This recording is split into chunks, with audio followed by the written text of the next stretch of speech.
Kaliwat ka ng investigasyon, naghihintay kay dating PNP Director for Controllership Eliseo de la Paz sa kanyang pag-uwi sa Pilipinas bukas. Bukod sa Office of the Ombudsman, nakakasana rin ang investigasyon ng Commission on Audit, Senado, Kamara at NAPOLCOM kaugnay sa halos 7 milyong pisong contingency fund ng PNP delegation sa Russia. Saksi si Chino Gaston. Bukas na inaasahan ang pagbabalik bansa ni na dating Police Director Eliseo de la Paz, Police Director Jaime Caringal at ang kanilang mga baybahay, base sa impormasyong ibinigay ni MIA Assistant General Manager Angela Tutubo. Pero ayon kay Interior Secretary Ronaldo Puno, hindi nabitbit ng dating PMT Comptroller ang 105,000 euros, katumbas ng halos 7 milyong piso na unang nasita ng Russian Customs. Sa hiling na rin ni de la Paz, pina-wire transfer na raw sa isang PNP account ang naturang halaga. We were informed that General de la Paz requested that the money be wired directly to the Philippine National Police. No? Directly to the Philippine National Police. So we have instructed our finance group here to open an account. Sa kanyang pagbabalik, haharap daw si de la Paz sa investigasyon ng Commission on Audit kung saan bubusisiin kung may mga nilabag na panuntunan si de la Paz. There was no specific authority for a so-called contingency fund. People kept referring to it as a contingency fund. There's no such thing. No? It was a cash advance. If, for example, they will point out that there were violations of procedure, we will find out who were involved. Paharapin din daw nila si de la Paz sa Senado sakaling ipatawag ito at hindi raw nila gagamitin ng Executive Order 464 na madalas ipansalag ng ehekutibo sa mga investigasyon ng Senado. Yeah, I will appear. But let's remember that I'm chairman of NAPOLCOM also, no? And I have jurisdiction over the administrative violations here. So I cannot appear anywhere and prejudge this thing before the presentation of the proper evidence. Sa pulong naman ng NAPOLCOM sa Laguna kanina, iginiit ni Vice Chair Eduardo Escueta na hindi dineklara ng delegasyon sa kanilang travel budget na may bibitbitin silang contingency fund. At kung may contingency fund man daw, dapat ay 10% lang daw ito ng buong budget ng 8 PNP delegate na 2.3 million pesos. Ibig sabihin, 230,000 lang ang dapat na contingency fund at hindi 6.9 million pesos. They intend to have a contingency fund. It should be part of their submission. Hindi pwede yung nag-submit sila ng expenses, inaprubahan na ng NAPOLCOM, tapos meron pa palang dagdag. Bukod dito, kailangan din ipaliwanag ni de la Paz kung bakit hindi nito idineklara ang dalang pera sa Bureau of Customs nung siya'y umalis. Alauna 15 ng hapong bukas, inaasang darating si de la Paz sakay ng Singapore Airlines Flight 910. Hindi nakasaad kung kasama dito ng dating PMT Comptroller ang kanyang asawa. Alas 8:30 naman ng gabi, inaasang darating si Caringal kasama ang kanyang may bahay. Chino Gaston ang inyong saksi. Kabilang sa sisiyasatin ng Office of the Ombudsman kung bakit umabot sa 8 ang delegado ng PNP sa Interpol General Assembly sa Russia at kung bakit kasama pa ng ilan ang kanilang mga misis sa biyahe. Pero pakiusap ng may bahay ni PNP Chief Jesus Versosa na nakasama rin sa grupo, hintayin muna ang resulta ng investigasyon bago sila husgahan. Saksi si Ivan Mayrina. Mismong si Ombudsman Merceditas Gutierrez maraming tanong tungkol sa tinaguriang Euro Generals. Bukod sa saan galing at kung otorisado ba ang pagpapalabas ng halos 7 milyong pisong contingency fund ng PNP delegation sa Moscow. Interesado ang Ombudsman sa paliwanag ng PNP kung bakit umabot sa 8 ang delegado ng pulisya na ang ilan ay may bitbit pang asawa.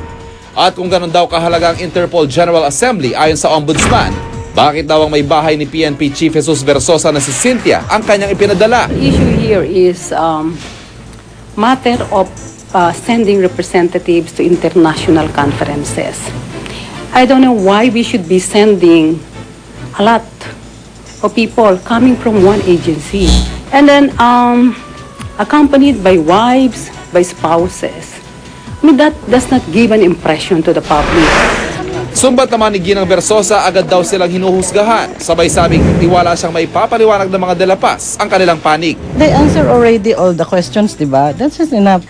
Kasi ayaw ko rin magano because they are also my friends and also I am with the delegation. Hindi ganun kalala ang nangyari. Hintayin na lang po yung official na statement from them. Of course. Aalamin din ng Ombudsman sa kanilang investigasyon kung nagkaroon ng paglabag ang mga tinaguriang Euro Generals sa Anti-Graft and Corrupt Practices Act, malversation, anti-money laundering law at COA rules. Mahagip din daw dito ang lifestyle check sa mga opisyal. Sa gitna nito ay muling nanawagan ng Ombudsman sa lahat ng kawaninang pamahalaan. Reminding public officials to be circumspect, no, in respect to spouses, relatives, children joining official trips. Kaninang hapon, naghain na ng resolusyon si Bayan Muna Representative Teddy Casino para imbestigahan sa Kamara ang insidente. May kaparehong resolusyon ding inihain sa Senado, si Senadora Miriam Defensor Santiago. Ako si Ivan Mayrina, ang inyong saksi. At sa ibang balita, mismong si Pangulong Arroyo ang nagpahiwatig na magtutuloy-tuloy pa ang rollback sa presyo ng produktong petrolyo sa mga susunod na linggo. Pero ang ilang transport group, hanggang 50 sentimos na bawas singil sa pasahe lang daw ang kayang ibigay. Saksi si Tina Panginiban Perez. Ngayong tuloy-tuloy ang pagbaba ng presyo ng krudo sa pandaigdigang merkado, gumugulong na rin ang pag-uusap ng mga transport group para sa bawas singil sa pasahe. Pero hindi piso 50 sa jeep o 2 piso sa bus tulad ng petisyon ng National Council for Commuters Protection kung sakasakali. Nakahanda na rin kami doon sa 50 centavos na provisional na ipagkakulog namin sa ating mga commuters bilang pamasko. Nasa halos 47 pesos pa ang presyo ng pinakamahal na diesel sa ngayon. Pero oras daw na pumalo sa 37 pesos kada litro ang diesel. Ibabalik na namin doon sa 750 ang aming pamasahe para naman na matugon natin ang pangailangan ng mga mananakay na nagpapatugod sa aming hanap buhay. Pati ang Pangulo nagpahiwatig na magpapatuloy ang mga oil price rollback sa mga susunod na linggo. Salamat sa mga susunod pang price rollback. Nakadirekta ang pahayag ng Pangulo sa Shell na kasama ng Department of Energy sa Toda Bigay program na inilunsad kanina para bigyang benepisyo ang mga driver at operator ng mga tricycle. Sir, pressure ba yon? Hindi. Tinanong ako ni Presidente bago siya nagsalita. Sabi naman namin, pag nagpatuloy yung trend na nakikita natin, there should be further reductions to be expected. I think we can look forward to something by Thursday or Friday. Pero si Vice President Noli De Castro, di masaya sa papiso-pisong rollback. Konsensyahin na lang natin sila sa kanilang social responsibility. Na alam naman nilang bumababa ang presyo ng gasolina, wag naman yung profit pa rin na nasa isip nila. Nagsara nitong Lunes ang Dubai crude sa $64 kada bariles. Malayong-malayo sa record high na $147 noong Hunyo. Pero kumpara noong Mayo ng nakaraang taon, kung kailan huling pumalo sa $64 level ang crudo sa world market, mas mataas pa rin ang halos $9.50 ang presyo ng gas at 13 pesos ang diesel sa local pump prices. Ang bagsak sa world market malaki. Kaya itong ating local situation dito must respond proportionately. Ako si Tina Panganiban Perez, ang inyong saksi. Good news, tiniyak ng Department of Trade and Industry na wala nang magiging paggalaw sa presyo ng ilang pangunahing bilihin hanggang Disyembre. At posibleng pangaraw magmura ang bigas, baboy, manok, asukal at mantika. Saksi si JP Soriano.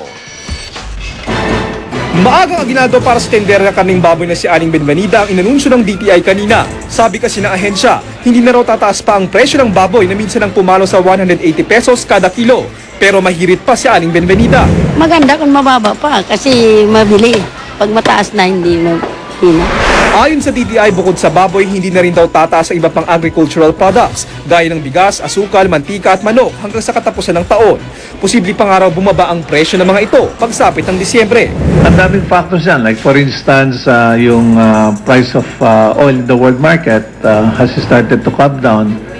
In wheat, there are very good harvest. Sa pag-iikot kanina ng GMA News sa Mega Q-Mart, napansin naming bumaba na nga ang presyo ng ilang pangunahing bilihin. Ang baboy na 160 pesos kada kilo noon, 140 na lang ngayon. Habang ang manok naman bumaba ng 20 pesos kada kilo. 2 pesos naman ang ibinaba ng 1 kilong ng puting asukal. Pati ang mantikang lapad, nagmura na rin. Pero di pa raw dyan nagtatapos ang good news dahil ang flour millers nangako rin ng bawas presyo sa harina. We might even see a drop in prices come November. Kaya wala raw tayong asang pagtaas ng presyo ng tinapay pagsapit ng Pasko. Gayunman, ayon sa DTI, makakaramdam ng kaunting kirot ang ating mga mamimili pagdating sa mga imported na produkto. Gaya ng fruit cocktail na kadalasang inihahanda tuwing Pasko. Pati daw ang mga lokal na produktong may imported ingredients apektado. Ayon sa Philippine Association of Supermarkets Incorporated o PASI, epekto raw ito na naghihingalong ekonomiya ng Amerika.